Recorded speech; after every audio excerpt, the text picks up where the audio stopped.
करती है कि जो ख्वाहिशें आपने अपने दिल में पाली हैं वो ख्वाहिशें पूरी हों, और उसके लिए आपको क्या करना होगा, अपनी ख्वाहिशें मजबूत रखनी होंगी और कठिन मेहनत करनी पड़ेगी। मेरे दोस्तों, आज की मोटिवेशनल लाइन की बात करें, जिद चाहिए जीतने के लिए, हारने के लिए तो डर ही काफ़ी है मेरे दोस्तों। हाँ जी, कई बार हम सोचते हैं कि नहीं कर सकते, डर जाते हैं, तो हारने के लिए सिर्फ डर ही काफ़ी है।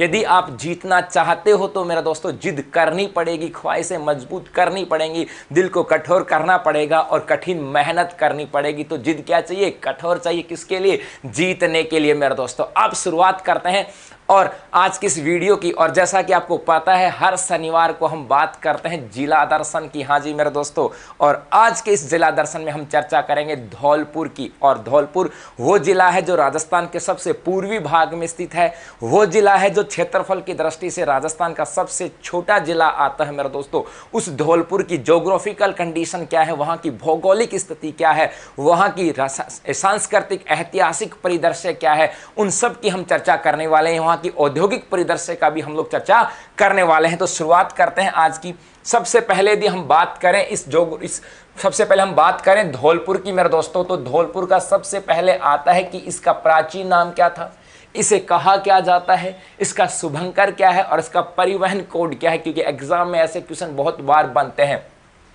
तो सबसे पहले यदि हम बात करें इसके उपनाम की कि धौलपुर को क्या क्या कहा जाता है मेरे दोस्तों, इस धौलपुर के उपनाम की बात करें तो एक तो इसे कहा जाता है रेड डायमंड सिटी। हाँ जी मेरे दोस्तों, रेड डायमंड सिटी कहा जाता है। क्यों कहा जाता है ये भी हम जब उद्योगों को पढ़ेंगे तब उसके ऊपर चर्चा करेंगे। तो इसे रेड डायमंड सिटी कहा जाता है मेरे दोस्तों, मेन तो ये आता है। इसके अलावा इसके इतिहास की बात करें तो इसे इतिहास में कहा जाता था कोठी। इसे इतिहास में क्या कहते थे, कोठी कहा जाता था मेरे दोस्तों। और ये है वो जिला धौलपुर जिसका जिला दर्शन हम लोग आज करने वाले हैं। यहाँ पर हर जगह घूम के आने वाले हैं। इस धौलपुर की बात करें मेरे दोस्तों तो सबसे पहले यदि हम बात करें इसके परिवहन कोड की, यदि हम इसके परिवहन कोड की बात करें तो इसका परिवहन कोड आता है RJ11। RJ11 मेरे दोस्तों इसका परिवहन कोड है।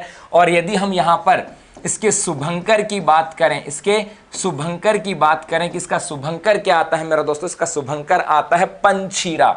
इसके शुभंकर की बात करें वो क्या आता है मेरे दोस्तों, पंचीरा। एग्जाम में ऐसे क्वेश्चन बहुत बार पूछे जाते हैं। तो धौलपुर जिसे रेड डायमंड सिटी कहा जाता है, इतिहास में इसे कोठी के नाम से जाना जाता था, और परिवहन कोड RJ11 आता है मेरे दोस्तों। और शुभंकर क्या आता है, पंचीरा, इंडियन क्रीमियर जिसको कहा जाता है। अब थोड़ा सा इस धौलपुर को यहां से इतिहास के साथ देखें।